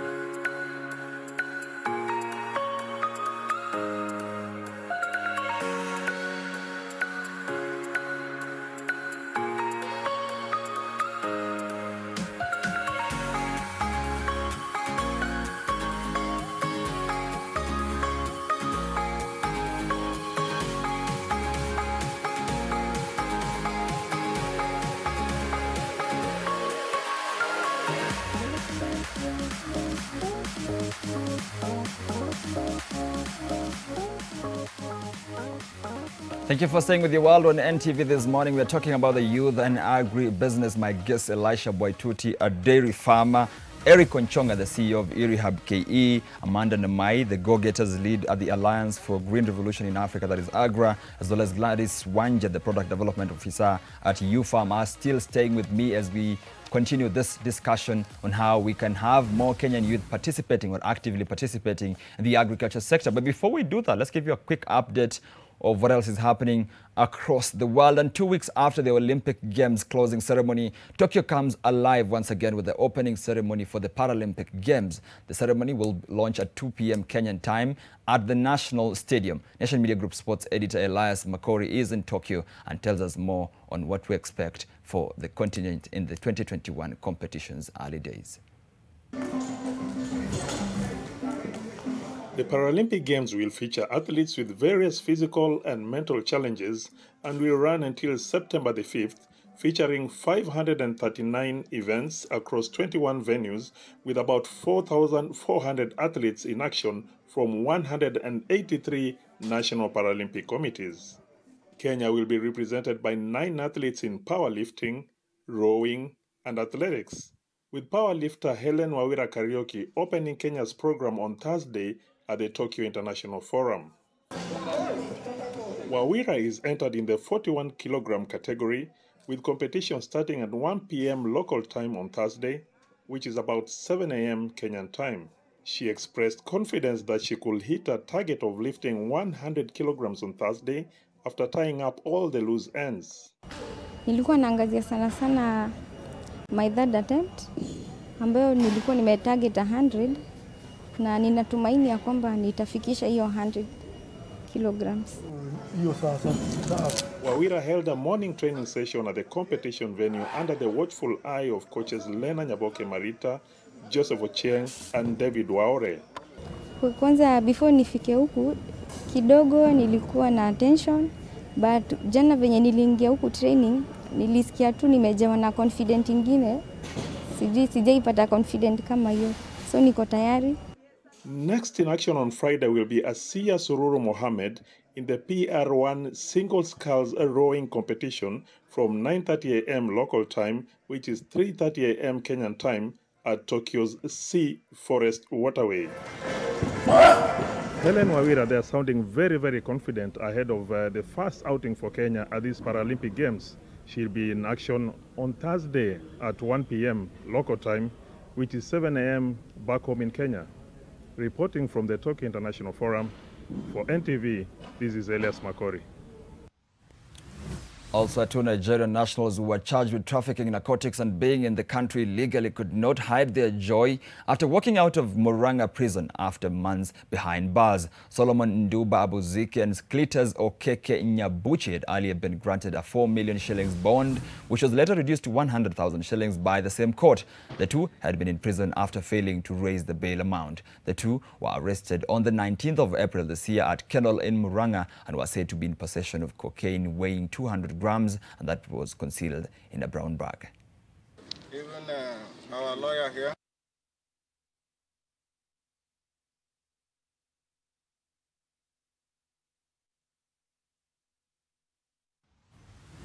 Right, and finally, 2 weeks of climate change protests have begun in the city of London in the United Kingdom. Supporters of the environmental campaign group Extinction Rebellion gathered on Trafalgar Square outside the National Gallery in London on Monday for the first day of the 2-week climate change protest campaign.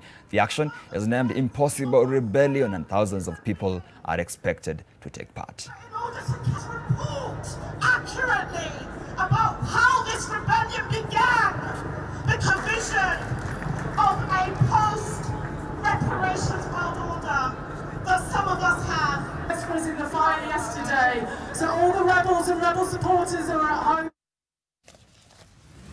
Right, now let's continue our discussion about agribusiness and the youth in Kenya. As I mentioned, my guests, Elisha Obwati, Eric, of course, as well as Amanda and Gladys are staying with me for this last part of the conversation, where we want to focus on the solutions and the way forward for the challenges facing and the barriers preventing more Kenyans from going into agribusiness. And maybe we can start here with you, Eric. From where you sit, for anyone who is in doubt today, for the opportunities that are still available to go for in the agribusiness sector in this country? There are so many opportunities available, and I will throw these to you guys in the media. Let's, first of all, the way forward, let's improve the image of agriculture out here. Let's portray the right stories, create more stories, go and visit so many farmers who are doing this. Share their lights and all that. Another thing I will also point out is let's rebrand agriculture in schools. And I've seen this being done by CIS and Nyaga. She has introduced the 4K clubs in schools, which is really key. It will mentor the young kids and it will show them, you know, there's hope in agriculture. And another thing I would also advise the young guys, take chances with these funds that have been created by the government. Look at the youth fund. I don't know how many have actually approached them and tried to get some funds from them. But let's take chance with them. There are also other organizations who are coming up with grants and soft loans and all that. Be on the lookout. Probably follow the right people on social media for you to be able to know who are these guys, who are these organizations that are coming up. All right. Yeah. Wonderful. And maybe I can bring in Gladys here. She deals with farmers every day. Gladys, for anyone who is watching today, from where you sit, what are those very key things that anyone needs to know before they go into agribusiness? Thank you, Victor. The most important thing before you get into agribusiness is to know where you are going to direct your ready produce or your ready products. I would want to tell young farmers or anyone aspiring to start farming, before you plant that crop, before you keep that chicken, what is your end goal? What do you want to achieve? Is it the high-end market? Is it the local market? Is it export? And for the local market, what I see successful farmers doing, you must first of all package your end product and take it to the market yourself. You go and show the suppliers. You go and show the people who are going to buy. For example, you can package your tomatoes very nicely, your eggplants, you package them very nicely, you carry as a package to the market, and then you tell them, this is what I have. Are you going to offer me whatever price you agree? How much are you going to expect maybe from me in the next 2-3 months? That way, you already have a market. By the time you are starting to do something, you already don't know where you want to take it. Another thing for young farmers, when young farmers hear that Gladys is doing tomatoes and she's doing very well, she has a car or she's doing very well in life, all of them want to come and do tomatoes. I want to encourage them about specialty crops. For the Kenyan market, it's a bit dynamic. Kenyans love experiencing new things. They love experimenting. If you bring them tomatoes of a yellow color, another color than what they have been seeing. There are other snacks like snack peppers because people are checking on their diet. They don't want to take the normal things. Let us now start experimenting on the specialty crops, those that are not being done by so many people, and that we know if we take to the market, people are willing to start eating them, but they can't access them. So let's stop this old habit of doing the same things that have been done by others, like copy-pasting as young people. Let us now start venturing into new products, into new things.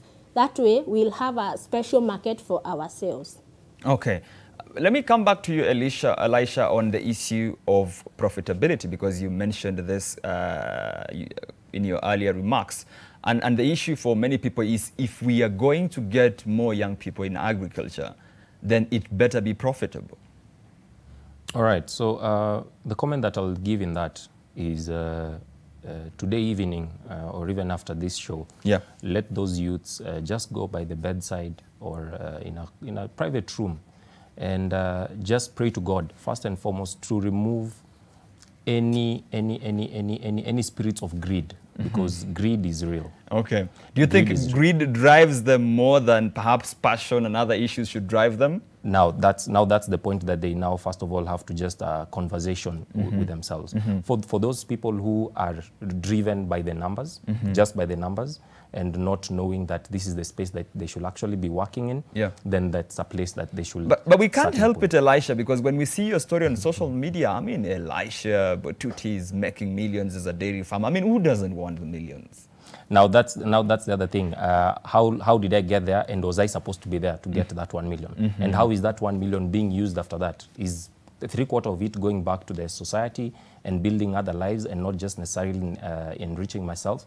So that's definitely should be a first point that people should examine their motives of getting into agriculture. Okay. Then the second is that they should know that we are in a broken market system. That's the reality and a fact. And by broken market system, I mean there is the pull side and the push side. So very often you find in Kenya how we have been doing our things. We want to do our thing and keep it to ourselves. So you might find Amanda might be doing something very wonderful, and maybe Elisha is doing something here, maybe very wonderful. But because there is no that kind of collaboration and synergies, I mean, it has been coming, and that's why I say it is a broken market system that is now trying to be rebuilt. And this is a place where I feel youths can play a very big role. And in the market system, it has several dynamics. When you can go and just do research after this, what a market system looks like, starting from policy to the legal, to the production, to the markets, to the logistics, to the agronomic support, all that, input suppliers, finance. So there are several players that are around the market system that make this market system actually tick. So for that youth to identify, if I have a I'm strong in finance, then I should actually maybe come up with an innovation that can help maybe farmers get access to finance. Okay. If I have a strength maybe in selling, maybe I should set up my agrovet and start selling inputs. If I have my strength in pitching, maybe I should just help maybe farmers to actually see how they can get the produce into the markets. So getting to know that we are in a broken market system that needs intervention, both from the government and even us ourselves as youths. And there are various opportunities for us to intervene and bring a change in order to ultimately bring this profitability that at the end of the day, when I get that 20,000 at the end of the month, I'm content that I'm actually making a living. Okay. Amanda, the problem of perception.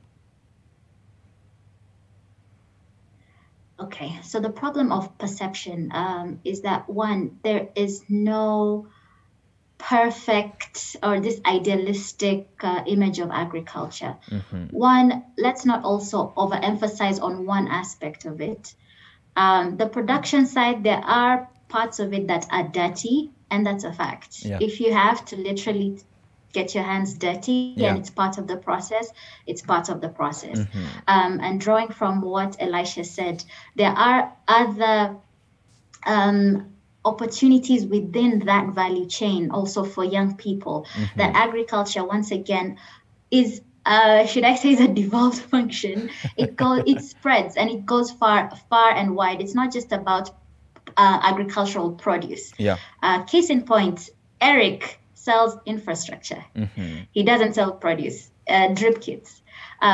We also have ICT, software as a service, Mhm. specifically related to agriculture. We have also development of financial products specifically for agriculture. Mhm. We also have communication and advocacy for agriculture, like what you're doing Yeah. right now with this show, bringing us together. That does not mean that you are a farmer yourself, Victor, but I know we've interacted and you're part of youth in agriculture networks and forums and interventions. Yeah. So that's not to mean that when we talk about agriculture, we are talking about someone at the farm, or even that agriculture is not a specialized industry. We still do need those financiers. We still do need those who are really good at communication. We still need whichever skill set that you bring to the table, that is not just what, that agriculture is not just about selling your produce or producing and selling your produce. There's also the agronomic aspects. You can come in at advisory level and even at policy level. Yeah. So the perception needs to be broadened. And also there's an ad for one of the detergents that is good.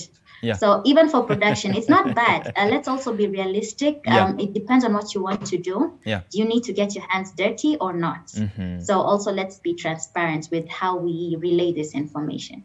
All right, and I think she's raised a very valid point on the issue of policy, Eric, because we've been talking about for quite too long. So you find the policies that are being developed on, touching on agriculture, and there's no young person in that panel. There's no where the youth have been factored in policy making in the country. Yeah, it's very important that the youth actually are actively involved in policy making, especially when it comes to agriculture, considering we're the majority in terms of population, and we're the ones, aggressively trying to get into farming with the new tech and everything. Yeah. I really wish the government will highly consider putting the youths at the forefront when they're working on these policies. For instance, I don't understand the policy that is in place for importation of some of these things. Let's talk about onions. I know you've heard about onions from TZ flocking into the Kenyan market. Yeah. We do a lot of installations on irrigation systems for farmers in Kenya who are doing large-scale onion farming.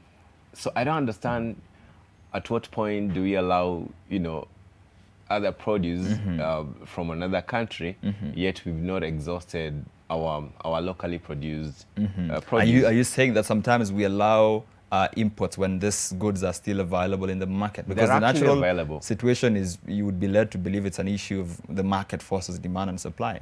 And that's why I'm saying it's an issue when it comes to policy.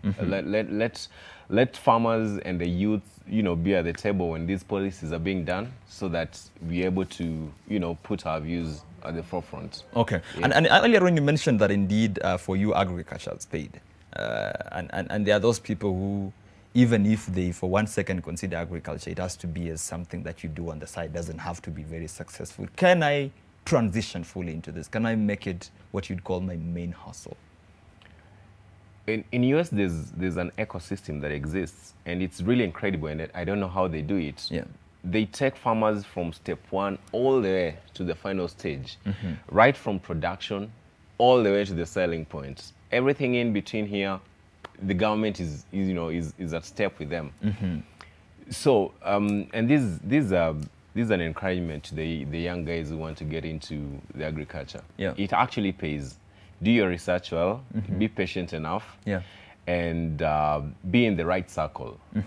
It's also important to understand that the circle you're in, it also gives you the right direction. Me and Amanda are in a certain circle where, we all of us, we are young guys who are doing something in the agriculture space. And it makes it easier because our farmers, if a farmer comes to us, they want irrigation system, but they don't know where to get, let's say, seedlings. Yeah. We have a young guy who's actually doing the business of just propagating seedlings. We're able to just link them directly.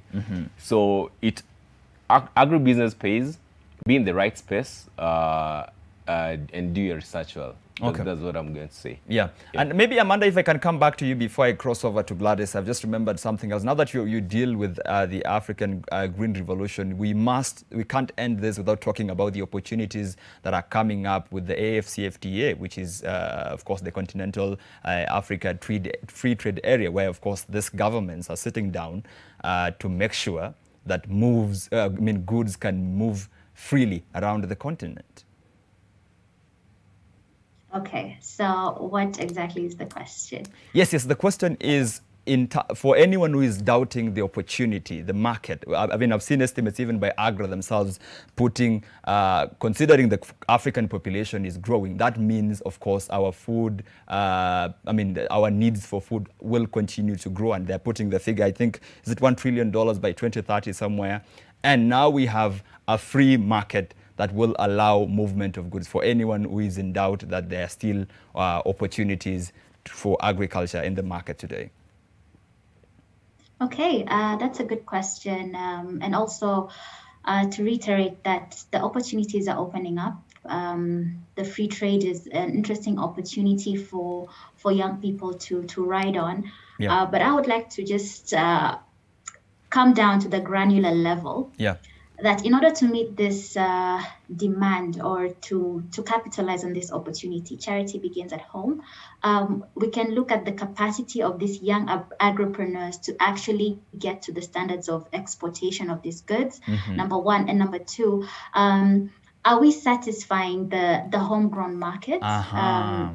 When I'll just drawing back to what Eric said, before we are quick to jump on that bandwagon. Are we looking at what barriers could be there, or how we could enhance youth agripreneurs to be able to meet market standards for export, in order to meet those standards in terms of the produce that is required.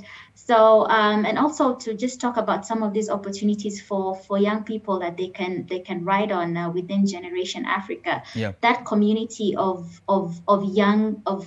youth who are in agriculture, who can learn from each other. Yeah. There's a quote, not really a quote, but from one of the landscape studies, that youth are overtrained and under-mentored.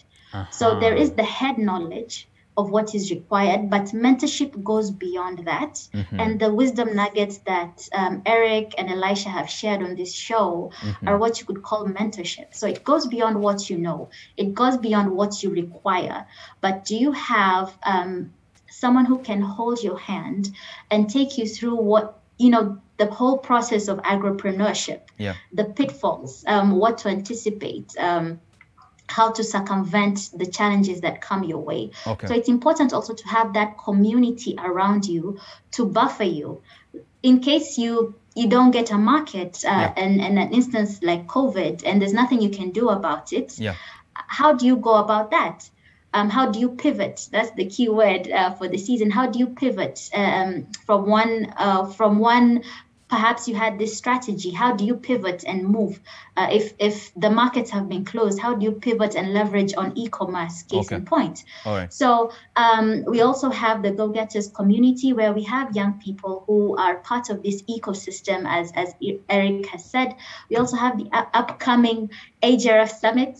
Victor, you know about that very well. And we have the Youth Town Hall, where His Excellency Uhuru will be speaking, and the young people will get to address some of these policy challenges that are affecting them, importing produce, whereas we have producers within the country. So these are opportunities that the young people can ride on. We have the AGRF Summit, where we bring policymakers to listen and to address some of these challenges that the youth are facing. So these are the opportunities that are there for the youth that they can capitalize on. Yeah. And I encourage everybody to actually, not everyone, but the youth in agriculture, specifically for you, not just to regurgitate the problem, but Yeah. also find ways to plug into the solution. And Generation Africa offers that for the youth. Wonderful, Amanda. And I think because of that, we're running out of time and we have to give each one of you an opportunity to give us your closing remarks. 40 seconds each. I'll start with you, Gladys.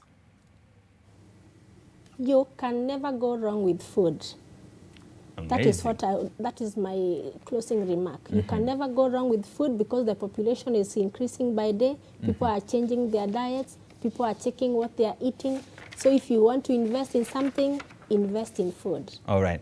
Very many thanks, Gladys. And you, Elisha? So for me, irrespective of the challenges, there is still light at the end of the tunnel. So I've been there for all these years, and I'll still continue being there until God knows when. So if we are there and we are still going on strong, there is still room and a place for every youth who is interested in the agricultural value chain to be able to play a very key role. So there's an opportunity for everyone who's interested in this market system. So I would encourage you as a youth, just get to know what you need to do, find your passion, and you'll get the right space with the right community who can offer you the right support to thrive in that. All right. Thank you, Elisha. And I think, Eric, you might have a lot to say in this closing remarks for the very many young men who are watching you this morning. I actually don't have a lot to say. I was just laughing at what Elisha said. It's going to be there until God knows when. Yeah. It's very interesting. For the youth, it's just a parting shot. There's so much you can do in this space. Just get yourself in and you'll understand. And yeah, let's join hands together and make our nation, our continent, food secure. All right. And thanks, Eric. And for you, Amanda, please close the conversation for us, your parting shot for this conversation and for the very many young people who are watching you today. What I would like to say is understand your calling. Understand your calling, and this you can understand from God. Elisha has said that. So understand your calling, and if it is agriculture, do it with a passion and also do it with wisdom. Do it with wisdom. Understand what it takes. Equip yourself with knowledge. Equip yourself with the right, opportunities. Yeah. So one, understand your calling, be passionate about it, and be knowledgeable and wise. Okay. And patient. Yes. Very, very well. Thank you, Amanda. Understand your calling. Gladys will say that you could never go wrong with food. And Elisha said there's an opportunity for everyone. And, of course, Erica said you should be passionate about what you want to do. That's where we leave it. But it would be a huge crime to leave out the people who have been with us for this entire conversation from 7 a.m. up to 9 a.m. right now. And those are you, the viewers who've been watching at home. Let's get to see a last round of course, of feedback that you've been sending us on social media. Remember, we asked you what should be done to make, so that we can see more young men and women in agribusiness in Kenya. Ajim Toto says profitable farming needs good capital and a lot of patience to achieve. Unless you talk of peasant farming, where you farm to harvest 3 sacks of maize after 6 months. Thank you, Ajim Toto, not mincing his words right there. We have Nicholas Ngu Jr. says, but how often have we had farmers cry over poor market and high cost of farm inputs, which outweigh the cost of produce? Very good question, Nicholas, and I think we have addressed that. Ian Senior says, farming is capital intensive. Si ati hawataki kulima, ni pesa hawana ya kulima. Thank you, Ian. And we have Peter Njagi who says, no farms and they don't have enough capital. I think the biggest takeaway, and as I mentioned from all the feedback that we've taken, is the issue of capital, the issue of access to land, and the lack of the technical know-how. We hope, using this conversation, we have addressed all your concerns. And perhaps if you are still thinking twice about going into agriculture, we have helped you make up your mind and you can now fully go into agriculture, as Eric says, so that we can make sure that our country is food secure. Many thanks, of course, to my guest this morning, Elisha Batuti. He is a dairy farmer. Eric Onchonga is the CEO of eRehab KE. Gladys Wanja, she's the product development officer at UFAM, as well as Amanda Nemai, she's the go-getters lead at the Alliance for Green Revolution in Africa. That's where we leave it this morning. Many thanks to, of course, the entire team. But remember, tomorrow we'll be back with yet another exciting conversation, because Kenyans have spent the last 5 years lamenting over poor leadership in the country. In exactly a year from now, Kenyans will get yet another golden opportunity to change their leaders and elect the ones that they deem right and fit for the job. But will they do so? Or will the same faces return to the country's leadership, and then we continue lamenting yet again for another 5 years?